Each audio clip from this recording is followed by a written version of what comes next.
소식 주시니 주의 전에 모여서 주소 찬송 부르세.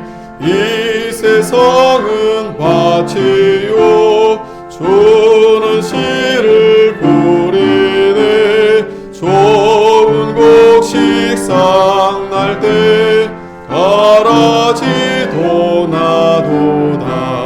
싹과 잎이 자라서 열매 맺게 되나니 우리들을 온전한 알고 되게 하소서.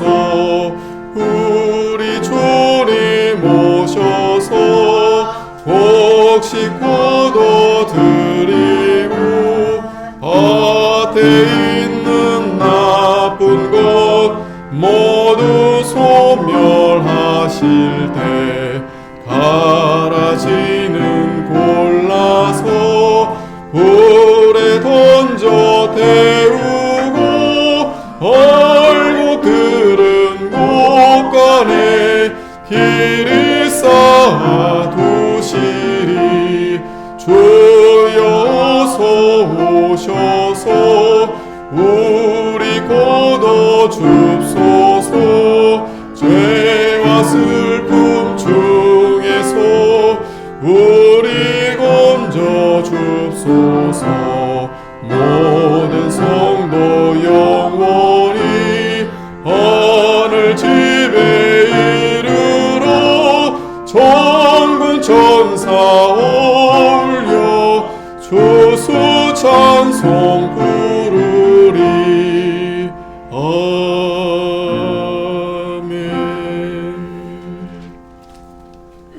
307장입니다. 307장 새 찬송가 588장.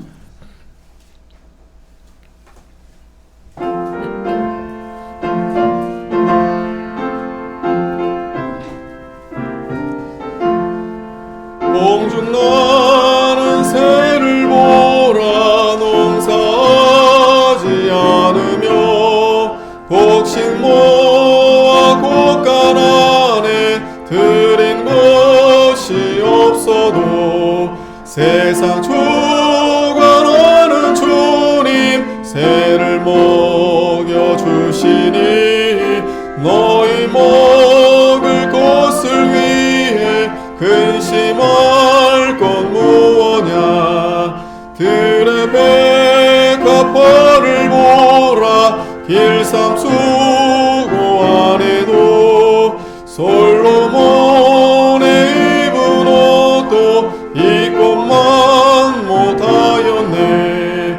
아궁 속에 던질 풀도 깊이 식거든 사랑하는 자녀들을 입히시지 않으랴. 너희들은 세상에서 무엇 먹고 마시며 무슨 옷을 입고 살까 염려하지 말아라. 이는 이방 사람들이 간구하는 것이요 너희 하늘 아버지는 너희 쓸 것 아신다. 너는 먼저 주의 나라 그의 의를 구하면 하나님이 모든 것을 너희에게 주시리. 내일 일을 위하여서 미리 염려 말지니 내일 염려 내일 하라. 오늘 고생 족하다. 아멘. 308장 한 장 더 하겠습니다. 308장 589장.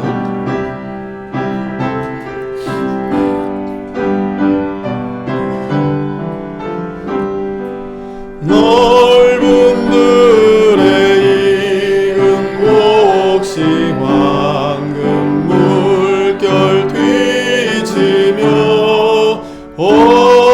어디든지 태양 빛의 향기 진동하도다.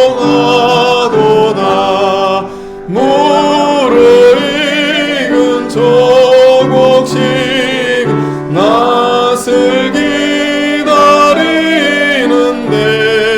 기회 지나가기 전에 어서 추수합시다.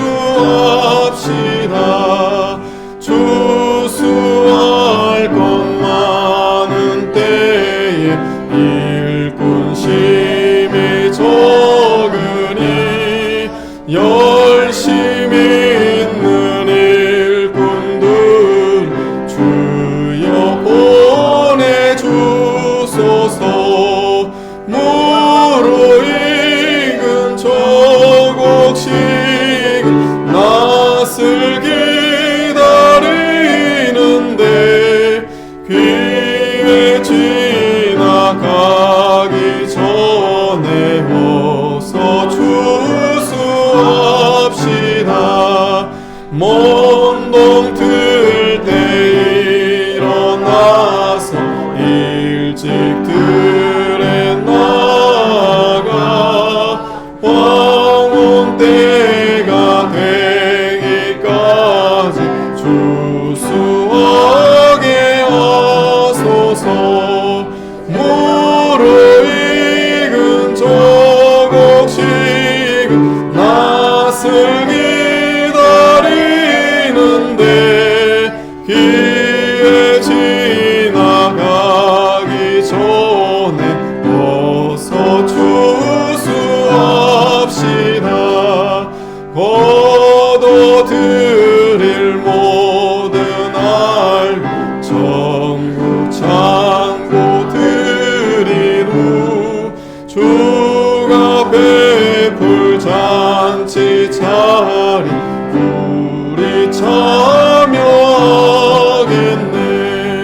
무르익은 조국식 낯을 기다리는데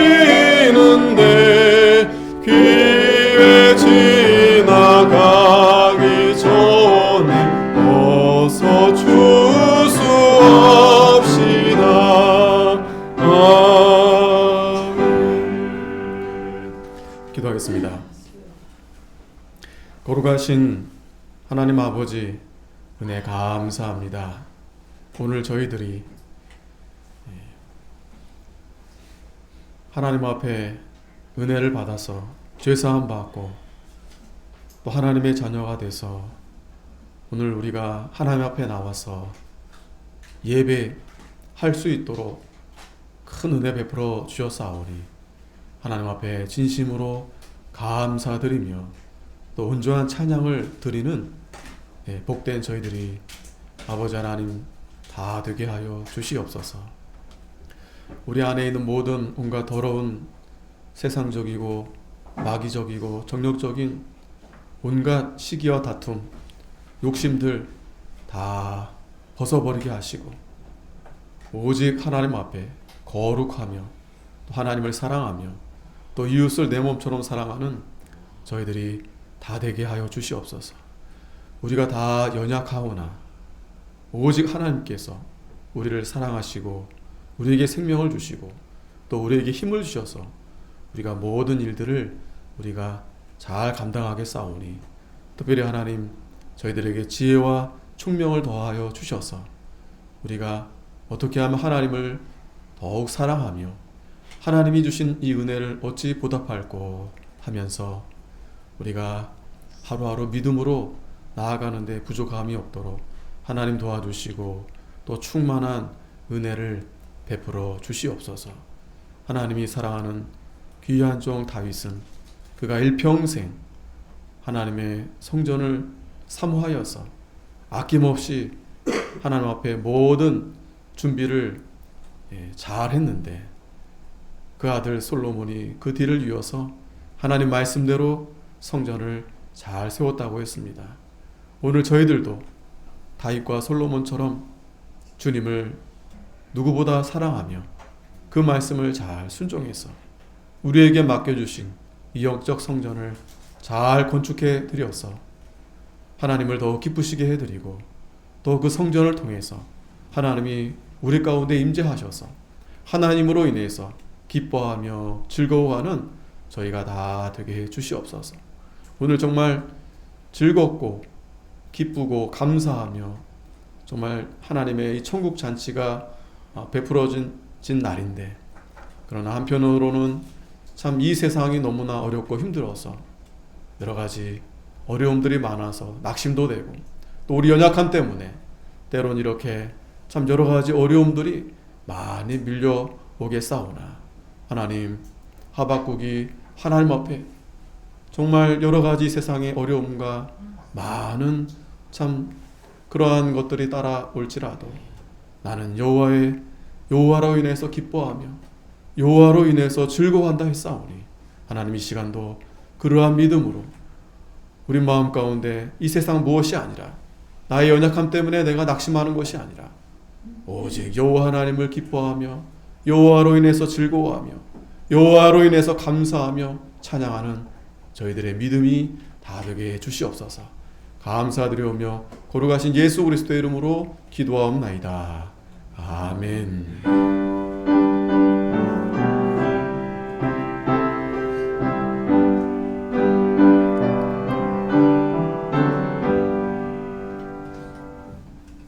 자, 오늘 성경 말씀 역대하 4장.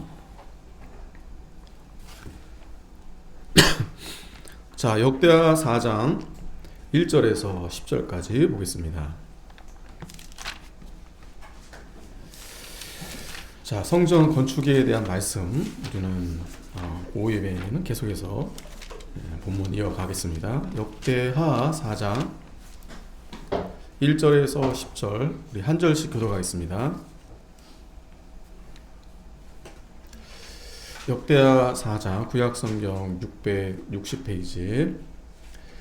솔로몬이 또 돛으로 단을 만들었으니 장이 20규빗이요 광이 20규빗이요 고가 10규빗이며 또 바다를 부어 만들었으니 직경이 10규빗이요 그 모양이 둥글며 그 고는 5규빗이요 주위는 30규빗 줄을 두를 만하며 그 가장자리 아래에는 돌아가며 소 형상이 있는데 매 규빗에 소가 10씩 있어서 바다 주위에 둘렸으니 그 소는 바다를 부어 만들 때 2줄로 부어 만들었으며 그 바다를 12소가 받쳤으니 셋은 북을 향하였고 셋은 서를 향하였고 셋은 남을 향하였고 셋은 동을 향하였으며 바다를 그 위에 놓았고 소의 비는 다 안으로 두었으며 바다의 두께는 한 손 넓이만 하고 그 가는 백합화의 식양으로 잔가와 같이 만들었으니 그 바다에는 3,000밭을 담겠으며 또 물두명 열을 만들어 5은 우편에 두고 5은 좌편에 두어 씻게 하고 번제에 속한 물건을 거기 씻게 하였으며 그 바다는 제사장들의 씻기를 위한 것이더라. 또 정식을 따라 금으로 등대 열을 만들어 외소 안에 두었으니 좌편에 5이요 우편에 5이며 또 상열을 만들어 외소 안에 두었으니 좌편에 5이요 우편에 5이며 또 금으로 대접 100을 만들었고 또 제사장의 뜰과 큰 뜰과 뜰 문을 만들고 놋으로 그 문짝이 입혔고 그 바다는 전 우편 동남방에 두었더라. 아멘. 자, 10절까지만 읽고 오늘 4장 전체적으로 보도록 하겠습니다. 오늘 제목은 성전 설비입니다. 설비. 이 설비라는 것은 이제 목적에 따라서 어떤 기물이나 장치를 만드는 거죠. 그래서 가령 이제 뭐 소방 설비다, 뭐 전기 설비다. 그러니까 그 건물 안에 그러한 목적에 필요한 것들을 이제 기물이나 장치 이런 것들을 이제 만드는 것인데, 3장에서는 우리가 이제 그 건물 이제 건물 자체에 대해서 이제 성전 건물이 이제 어떻게 만들어졌고 어떤 규격이고, 그리고 그 앞에 이제 두 기둥이 있고 또 그 안에 이 지성소 안에 특별히 이제 두 그룹이 있고 또 거기 안에 이제 잣나무 또 금으로 이렇게 다 덮였다. 자, 그래서 오늘은 이제 그 성전의 그 구조 좀 더 구체적으로 그 안에 구조와 그 설비 그 안에 이제 좀 더 이제 여러 이제 기구들이 있는데 거기에 대해서 우리가 이제 어떻게 만들어졌는지 이제 살펴보려고 합니다. 이 성전과 그 안에 있는 모든 기구들이 그 원리가 있습니다. 그게 그냥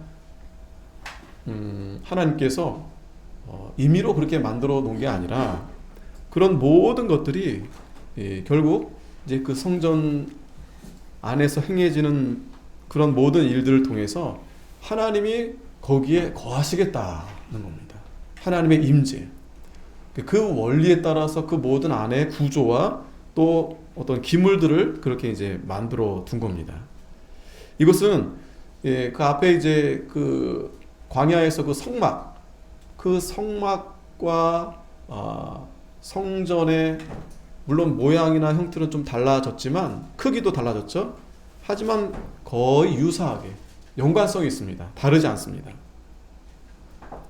이제 달라진 것은 이제 성막은 이제 이동하게 됐는데 이제 더 이상 이제 이동하지 않게 되었고 또 이제 한 나라가 되었기 때문에 이제 좀 더 이제 사이즈가 이제 커져서 그 안에 이제 봉사하는 자들이나 그런 이제 행해지는 여러 가지 일들이 좀 더 커졌죠. 뭐 그런 차이가 좀 있을 뿐이지 이 성막과 이 성전은 다르지 않다.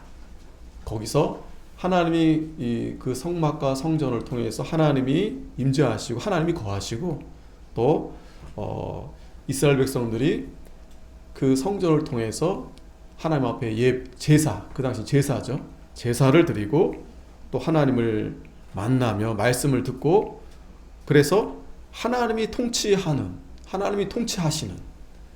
이제 그렇게 하시기 위해서 그걸 두게 하셨는데 결국에는 이제 그러한 것이 이제 우리 눈에 이제 보여지는 어떤 장소와 건물로 지어졌지만 이제 결국엔 그건 다 이제 무너질 수밖에 없죠. 그리고 예수님을 이제 바라보게 하는 거죠. 예수 그리스도. 그렇기 때문에 솔로몬이 그 성전을 지을 때 오늘 이제 그 안에 여러 가지 기물이나 장치들도 다 하나님 말씀대로 그렇게 이제 만들게 된다라는 것입니다. 만들게 된다.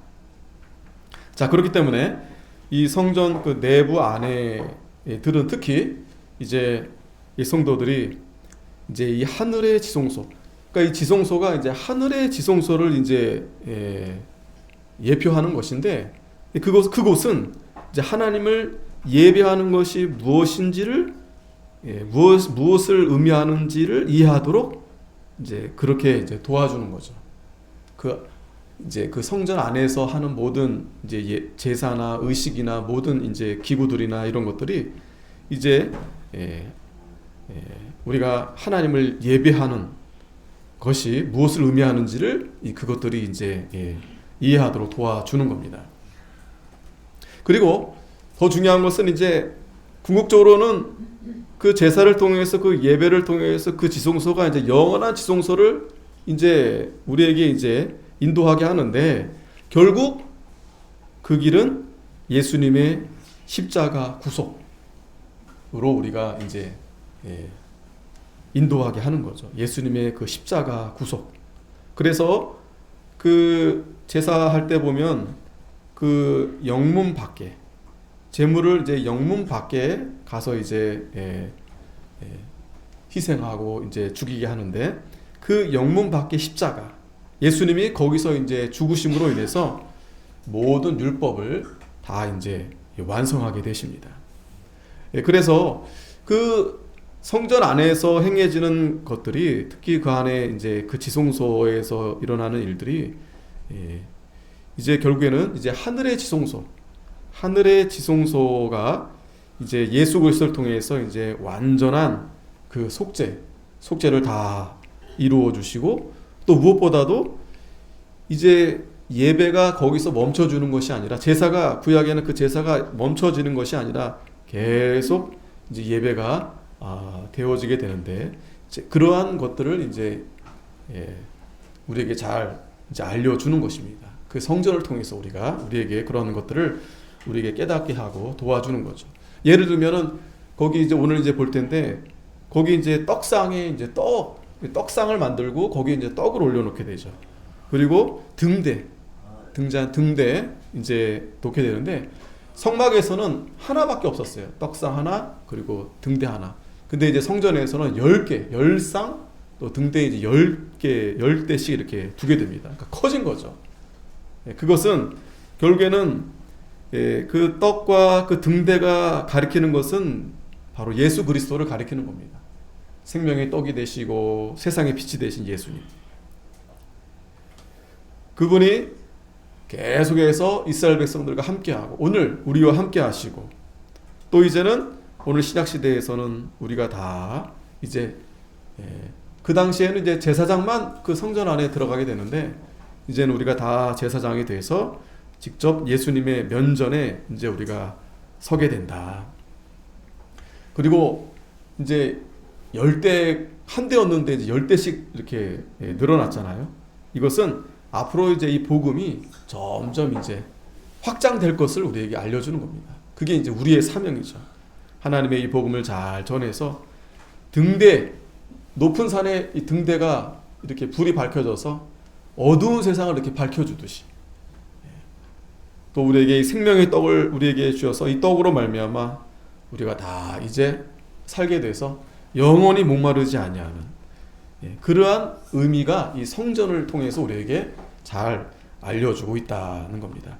자, 그래서 1절에 이제 하나하나 우리가 보면 첫 번째는 솔로몬이 또 노스로 단을 만들었으니 장이 20규빗이요 광이 20규빗이요 고가 10규빗이다. 그러니까 높이는 10규빗, 그러니까 한 5m 정도, 4.5m, 높이가 4.5m니까 이게 한 3m니까 이거보다 좀 높은 거겠죠? 굉장히 크네요, 그죠? 그리고 이 가로는 9m, 이게 한 6m 될 테니까 이거보다 좀 더 크다고 보시면 됩니다. 그렇게 큰 이 노재단을 그렇게 이제 만들었어요. 그러니까 노스로 만든 겁니다. 여기 그림을 보시면은 성전 앞에 여기가 바로 노재단이다 이렇게 보시면 됩니다. 노스로 이렇게 재단을 만든 거예요. 그러니까 짐승을 여기다 이제 두고 이제 태우는 거죠. 그래서 특별히 왜 노시냐, 왜 노스로 만들었는가? 구약에 이제 민수기에 보면은 이스라엘 백성들이 범죄했을 때 하나님 모세에게 놋뱀을 만들어서 놋뱀을 쳐다보면 살게 했습니다. 놋뱀. 그래서 이 놋은 어떤 의미가 있냐면 놋은 그리스도의 어떤 구속을 가리키는 겁니다. 그래서 여기 번제단에서 결국 짐승들을 다 태우는 거잖아요. 그것은 예수님이 이제 십자가에 달려 이제 죽게 되실 것을, 예수님의 그 죽음을 이제 바라보게 하는 거죠.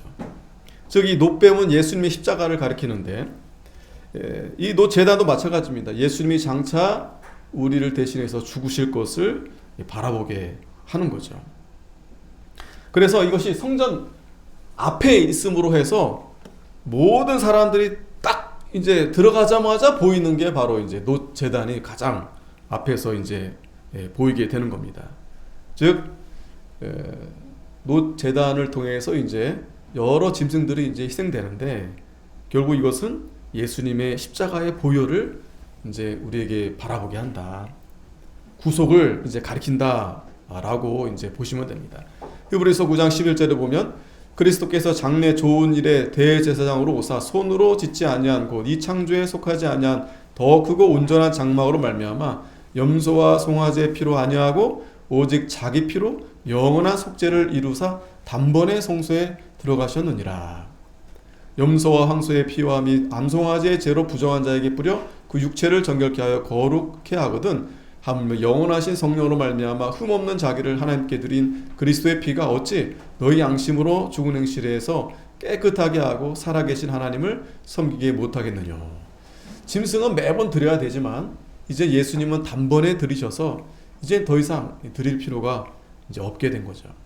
그래서 예수님이 오시기까지 그 놋제단을 통해서 장차 오실 예수님이 우리의 모든 죄를 대속하실 그리스도의 그 십자가의 보혈, 구속의 그 하나님의 은혜를 이제 우리에게 가르쳐 주는 것입니다.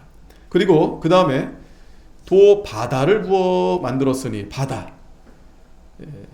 sea, 정말 바다예요. 그러니까 그만큼 넓기 때문에 이제 바다라고 표현했는데 직경이 10규빗이요 그 모양이 둥글며 그 고는 5규빗이고 주위는 30규빗 줄을 두를 만하며 그 가장자리 아래는 돌아가며 소형상에 있는데, 그러니까 큰 대하예요. 대하. 거기에 이제 물을 가득 부었는데 그게 이제 많다라는 의미에서 바다라고 이름을 진 겁니다.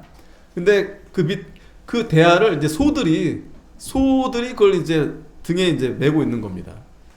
그래서 소가 10씩 있어서 바다 주위를 둘렀으니 그 소는 바다를 부어 만들 때 2줄로 부어 만들었으며 그 바다를 12소가 바쳤으니 셋은 북을 향하였고 셋은 서를 향하였고 셋은 남을 향하였고 셋은 동을 향하였으며 바다를 그 위에 놓았고 소의 뒤는 다 안으로 두었으며. 그러니까 소 12마리인데 소 3마리씩 동서남북으로 이렇게 소가 이렇게 있고 그 위에다가 이제 큰 대야를 이렇게 얹어 놓은 거예요. 그 바다의 두께는 한 손 넓이만 하고 그 간은 백합화의 식양으로 잔가와 같이 만들었으니 그 바다에는 3,000밭을 담겠으며. 이 3,000밭은 한 66,000리터, 굉장히 많죠 양이.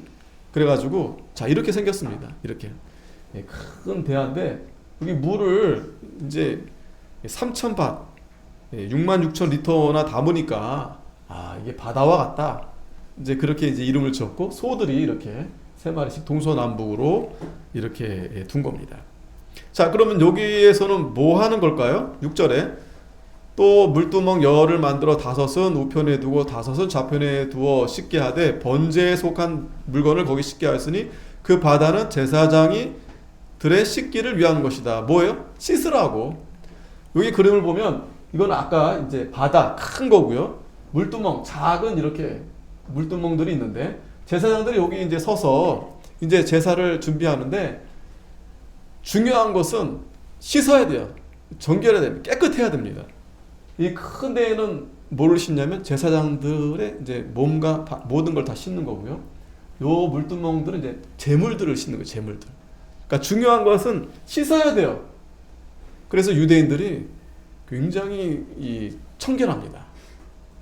그래서 과거에 그 유럽에 막 굉장히 그 전염병이 돌았잖아요. 그때 유대인들은 많이 살았다는 거예요. 왜? 굉장히 깨끗하게 청결을 유지함으로 인해서 그래도 그 유대인들은 그래도 많이 그 어려운 가운데서 이제 잘 감당했는데 이번에도 우리 코로나 지날 때도 마찬가지죠. 위생, 그죠? 손 씻고 지금도 잘 안 되는데 그죠? 이제는 코로나 끝났다고 생각하니까 잘 안 되는데 그래도 한참 우리가 그때 마스크하고 손 씻고 그러다 보니까 감기도 잘 안 걸리고 그랬죠, 그죠? 그러니까 굉장히 위생이 중요합니다. 근데 단순히 이 제사 때는 단순한 위생이 아니고 이것은 하나님 앞에 거룩한 의식으로서 하나님 앞에 제사 드릴 때는 깨끗해야 된다. 정결해야 된다. 짐승도 특히 제사장들도. 그래서 출애굽기 30장 18절에는 자 여기에 이제 성막 시절에도 여기서도 물두멍을 만들려고 똑같죠, 그죠? 했는데 아론과 그 아들들이 그 두멍에서 수족을 씻되 그들이 회막에 들어갈 때 물로 씻어 죽기를 면할 것이요. 그러니까 안 씻으면 죽어요. 예? 이건 그냥 한번 거르지 이 정도가 아닙니다. 안 씻으면 죽는다. 그래서 단에 가까이 가서 그 직분을 행하여 화제를 여호와 앞에 살을 때에도 그리할지니 이와 같이 그들이 그 수족을 씻어 죽기를 면할지니. 예? 자, 그만큼 여러분 그 단순히 씻는 거가 단순한 게 아닙니다. 하나님 앞에 깨끗하게 씻지 않고 나아가면 죽는다. 이건 우리에게 뭐를 가리킵니까?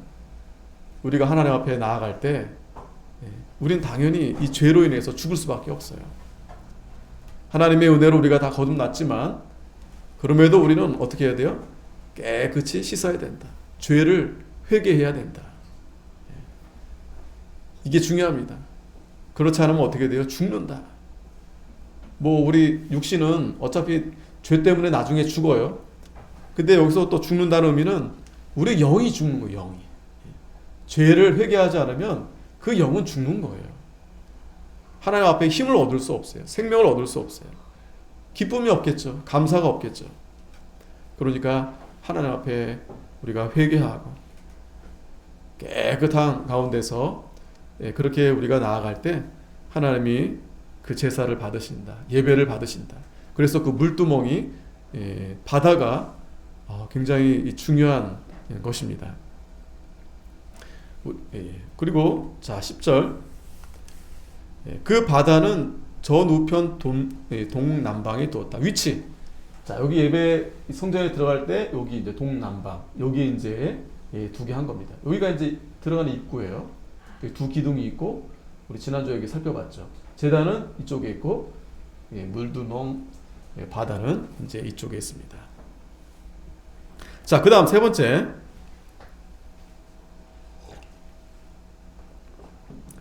등대와 잔입니다. 등대와 상, 등잔대와 상. 7절에 보면 또 정식을 따라 금으로 등대 열을 만들어 외소 안에 두었으니 좌편에 5이요 우편에 5이다. 자 이렇게 생겼어요. 이렇게 하나 둘 셋 넷 다 일곱 이제 이렇게 불을 켜는 게 있고 이 등잔이 우편에 5개, 좌편에 5개 이렇게 10대를 이제 만들어서 이 등대에 이제 불을 이제 피우게 한 거죠. 그래서 이것은 이제 성소를 이제 밝혀주는 겁니다. 어두움을 이제 밝혀주는 거, 어두움을 이제 밝혀주는데, 자, 이 금이라고 했죠, 금. 이 금이라고 있고, 이 금은 우리가 이 금에 대해서는 하나님 편에서는 이 금이 이 신성 그리고 하나님의 영광 그리고 우리 편에서는 이 금은 이 믿음을 가리켜 믿음과 영광. 그래서 이 등대는 왜 금을 입혔느냐? 등대는 교회를 가리킵니다. 교회. 요한계시록 1장 20절에 보면 여기 나와 있죠. 7 촛대는 7 교회다. 여기 7 교회다. 촛대는 7 교회다. 그래서 이 성전 안에 이 등대가 불을 밝혀서 그 안을 환하게 하는 겁니다. 그게 바로 교회 역할이죠. 교회가 등잔과 같이 그 불이 환히 밝혀져서 이 어두운 세상을 밝힐 수 있도록. 성막에는 하나였는데 이 성전에서는 이제 10개가 됐죠. 그만큼 하나님께서 그렇게 이제 확장시켜 주신다. 교회를 그렇게 하나님이 신약 시대에는 하나님이 많이 이렇게 세우셔서 이 복음 운동, 이 생명 운동, 하나님의 백성들을 구원하시도록 그렇게 하나님께서 역사하신다는 겁니다. 또 8절에 이제 상, 떡상이에요. 떡상. 이것도 마찬가지죠. 10개를 만드는데 좌편에 5, 우편에 5인데 금으로 이제 이것도 마찬가지입니다. 금으로. 그리고 또 금으로 대접 100을 만들었다. 이건 나중에 보겠고요. 자, 이렇게 떡상. 금으로 이제 떡상을 만들어서 이제 떡 12개를 이렇게 올려 두는 겁니다. 6개씩 이렇게 떡을 이렇게 올려 쌓아 두는 겁니다. 이게 이제 떡상 10개를 이렇게 두는 거예요. 자, 그래서 이제 어디다 배치해 두느냐? 여기 이렇게 잘 안 보이시겠지만 여기 이렇게 이쪽에 이렇게 두고 여기가 이제 7 촛대 이렇게 두고 7가지, 그러니까 가지가 7개라는 얘기죠. 여기다 두고 좌우편에 두고 떡상도 마찬가지로 좌우편에 여기가 이제 안에가 지성소인데 지성소 들어가기 그 앞에 이제 그 성소에 이제 이렇게 두는 겁니다. 여기 이렇게 두는 거예요. 특별히 이제 이 떡, 그 떡이 무엇을 의미하느냐? 떡이 요한복음 6장 35절에 보면 예수께서 가라사대 내가 곧 생명의 떡이니 내게 오는 자는 결코 줄이지 아니할 터요 나를 믿는 자는 영원히 목마르지 아니하리라. 예수님이 바로 생명의 떡이 돼 주시는 거예요. 그리고 이 12개의 떡이라는 의미는 또 12지파를 또 가리키는 거예요. 12사도 12지파. 그래서 이스라엘 백성들, 하나님의 백성들. 그런데 생명의 떡은 누구시다? 예수 그리스도시다. 예수 그리스도시다. 그 떡이 지금 성전 안에 있는 거죠. 그래서 그 성전 안에 있는 그 떡, 그런데 생명의 떡이 되시는 그 예수님, 이 떡을 먹으면 영원히 줄이지 않고 목마르지 않게 된다. 그걸 이제 우리에게 알려주는 거죠. 요한복음 8장 12절에도 나는 세상의 빛이다. 예수님이 세상의 빛이다. 아까 등잔 때 예수님이 세상의 빛이다. 나를 따르는 자는 어두움에 다니지 않고 생명의 빛을 얻으리라. 마태복음 5장 14절에도 나는 너희는 세상의 빛이라. 자, 예수님이 빛이신데 그 빛을 받은 우리가 이제 세상의 빛이다. 산 위에 있는 동네가 숨기지 못할 것이요 사람이 등불 켜서 말 아래 두지 않고 등경 위에 두나니 이러므로 집안 모든 사람에게 비치느니라. 이와 같이 너희 빛을 사람 앞에 비추게 하여 저희로 너희 착한 행실을 보고 하늘에 계신 너희 아버지께 영광을 돌리게 하라. 이게 이제 오늘날 우리에게 이제 이 교회를 통해서 이 빛을 잘 비춰서 또 우리의 착한 행실을 통해서 하나님께 영광을 돌리도록 그렇게 하신 겁니다. 그러한 의미를 우리가 하나하나 잘 그냥 뭐 어두우니까 그냥 등대에 하나 놓고 뭐 거기다 아무것도 놓기 뭐하니까 뭐 떡상 뭐 제사상처럼 그렇게 떡 놓고 그런 의미가 아니다라는 거예요. 거기에 다 신령한 의미가 있고 또 이것은 장차 예수 그리스도를 이제 가리키면서 결국에는 이 신약 시대의 이 교회 우리가 그 예수님을 통해서 그 예수님이 하시고자 하시는 일, 그러니까 이 성전을 통해서 하시고자 하시는 일, 그걸 우리에게 잘 알려주고 있다. 이게 참 중요합니다, 여러분. 우리 교회가 해야 될 일이 바로 그거예요. 세상에 빛을 비추는 겁니다. 그리고 이 생명의 떡이 되신 이 떡, 그 하나님 말씀을 가리키는데 그 말씀을 우리가 잘 먹고 우리가 잘 전해줘야 돼요. 그게 그 빛을 잘 비추는 겁니다. 그런데 우리가 그 떡을 잘 먹고 있는가? 그 상한 거 먹어가지고 그냥 칵칵 대고 있지 않은가? 그냥 비실비실 대고 있지 않은가? 그 잘 먹어야 돼요. 잘 먹고 빛을 잘 비춰서 우리가 어디에 있든지 집에 있든지 세상에 있든지 빛이 비춰 놔줘야 됩니다. 그게 바로 오늘 오전에 감사와 찬양입니다. 하나님 앞에 감사하고 하나님을 높이 찬양하고 그게 빛을 잘 비춰드리는 거예요. 우리 교회도 지금 6층에 있잖아요. 1층에 있지 않고 6층에 있잖아요. 참 위치가 참 좋아요. 그죠? 이 상가에 벌써 20년 전에 그죠? 하나님께서 여기에 교회를 세우셔서 이 꼭대기에 빛을 잘 비추라고 참 감사하잖아요. 저도 여기 온 지 좀 그래도 됐는데 자 이번에 또 산에 가면서 한번 생각해 봤어요. 도대체 내가 여기 산에 왜 이렇게 그냥 매달 이렇게 그냥 미친 사람처럼 이렇게 들락날락 했을까? 예? 돌이켜보니까 참 많은 일이 있었더라고요. 차가 빠지고 견인 부르고 막 그러면서 또 허리도 다치고 뭐 있고 뭐 별일 다 사실은 거기 다니면서 제가 시험이 많이 들더라고요.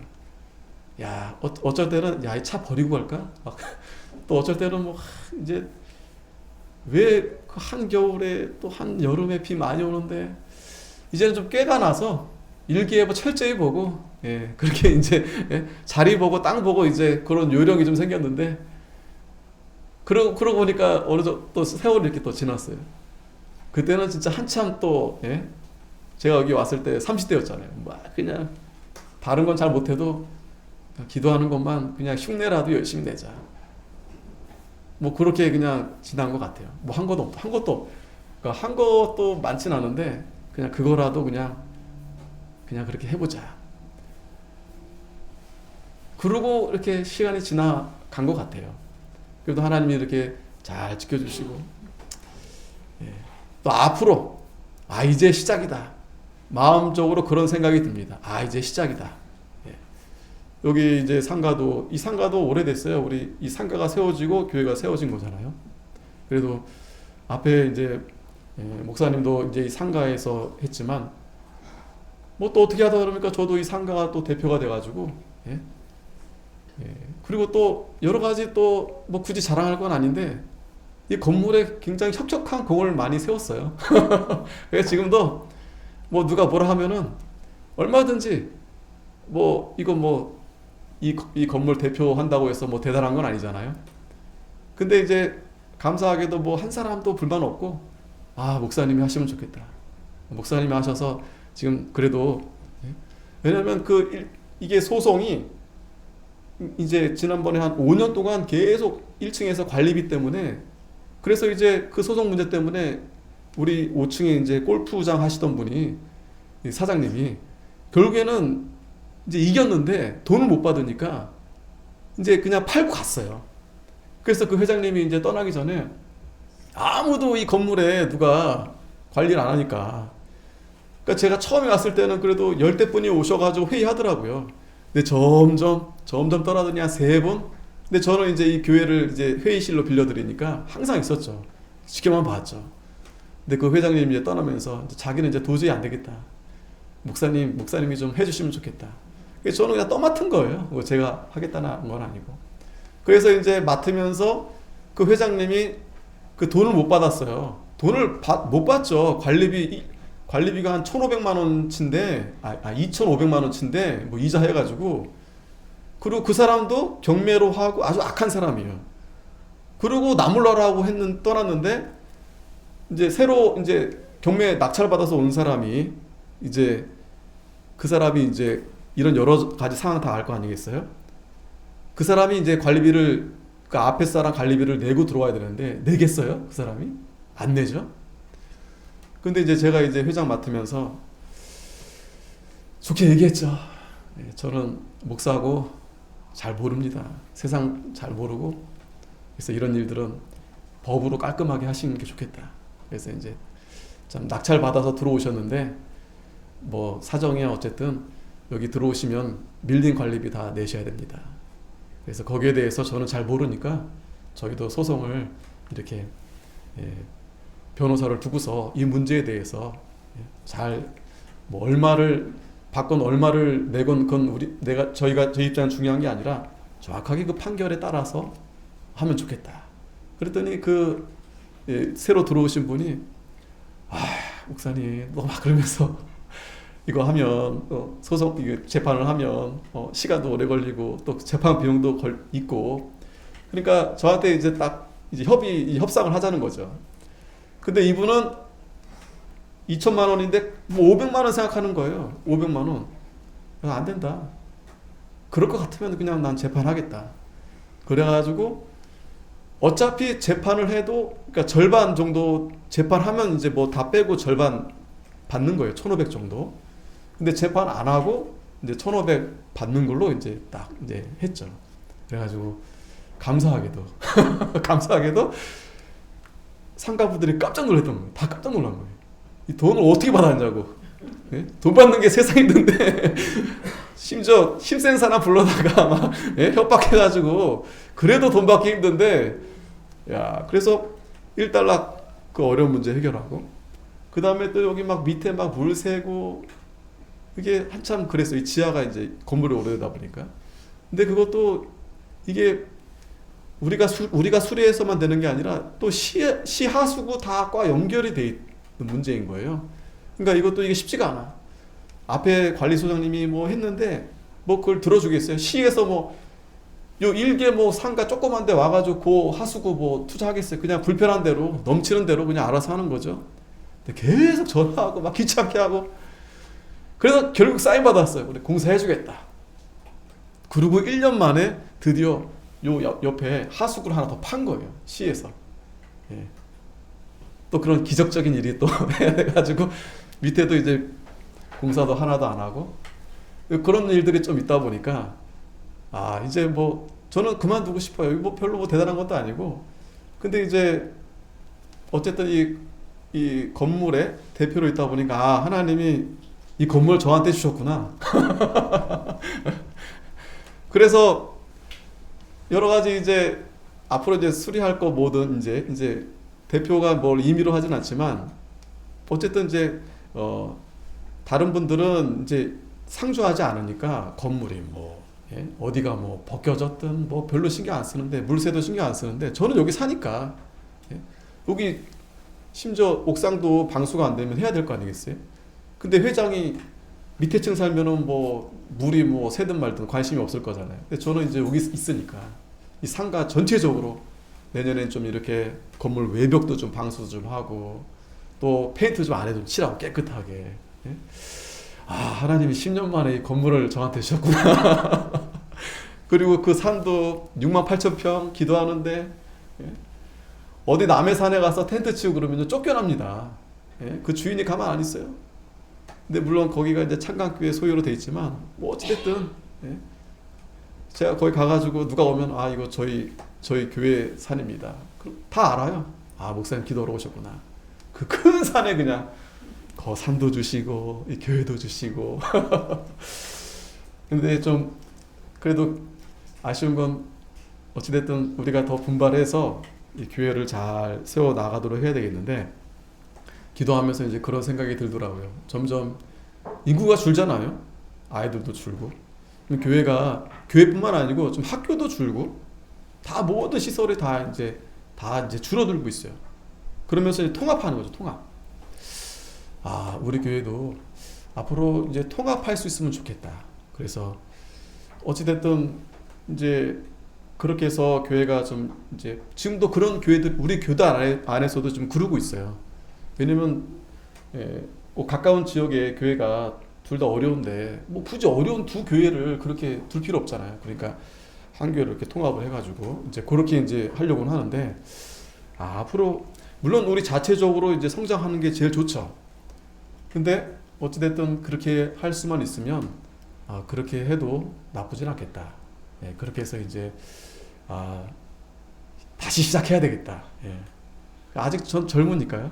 또 우리 아이들도 아직 어리고 하니까 하나님이 또 그런 또 생각을 주시고, 낙심할 필요 전혀 없어요. 뭐 힘든 건 뭐 언제는 안 힘들었어요. 예? 6.25 때도 힘들고, 예? 항상 힘들었던 거고, 예, 항상 어려웠던 거고, 문제는 하나님이 이 교회를 세워주시고, 또 분명히 하나님이 그 등대 그 떡상을 통해서 하나님이 이렇게 우리에게 사명을 주셔서 점점 밝히 비춰주도록 비치라고 그렇게 명령하셨는데, 방법은 여러 가지 있어요. 여러 가지가 있습니다. 예. 여러분들이 좀 기도를 많이 해주셔서 그게 우리에게 가장 큰 사명이다. 다른 것보다도 그게 가장 큰 사명이다. 교회가 잘 든든히 세워지고, 그래서 우리 자녀들이 그 안에서 신앙생활을 잘하고, 그리고 그 이웃 가운데서 정말 하나님의 이 복음의 맛을 보지 못한 그러한 자들이 들어와서 또 앞으로는 점점 더 이제 하나님 말씀대로 하는 교회가 살아남습니다. 거품이 이제 점점 빠져가는 거예요. 왜 교회 청년들이 없는가? 왜 교회 교인들이 점점 빠져나가는가? 다시 여러분 거꾸로 생각하셔야 됩니다. 거꾸로. 원래 믿는 사람들이 안 믿는 게 아닙니다. 교회는요, 하나님 택한 백성들만 들어오는 거예요. 그러니까 무슨 말이냐면, 중세시대에도 온 나라가 다 교회이고 다 자기는 세례받고 다 그랬는데, 그게 다 결국 뭐 허상이었잖아요. 허상. 진짜 믿는 게 아니었던 거예요. 오히려 막 교회란 이름을 오히려 도구로 사용해가지고 온갖 그냥 부패와 거짓이 난무했죠. 다시 말하면 교회는 하나님이 예정 가운데서 택한 백성들을 하나님이 그 사람들을 교회로 부르시고 그 성도들을 통해서 교회를 세워나가는 겁니다. 잇덩물이 빠지는 게 아니에요. 우리 그걸 여러분 잘 이해하셔야 됩니다. 청년들도 마찬가지고 아이들도 마찬가지고 그렇게 보시면 안 되고, 참된 하나님 예정된 성도들만 하나님이 부르시고 그들만 남는다라고 생각하셔야 돼요. 남는다. 근데 안타깝죠. 많은 사람들이 내 가까운 이웃 형제들이 좀 들어오면 좋겠는데, 그러지 못한 부분들이 좀 우리가 이제 해야 될 일들이죠. 그러니까 우리가 굳이 우리가 좀 몇 명 안 된다고 해가지고 뭐 그렇게 그럴 필요 없어요. 우리가 더 여러분 당당할 수 있고 우리가 할 만한 이유가 충분합니다. 다시 한번 말씀드려 이 건물의 대표는 접니다. 예, 상영 프라자 건물 대표. 예. 예. 하여튼 여러분들이 그렇게 잘 아시고 하나님이 이 성전을 그렇게 세워서 하나님의 이 복음의 빛을 잘 비추도록 그렇게 하신다. 기도하겠습니다.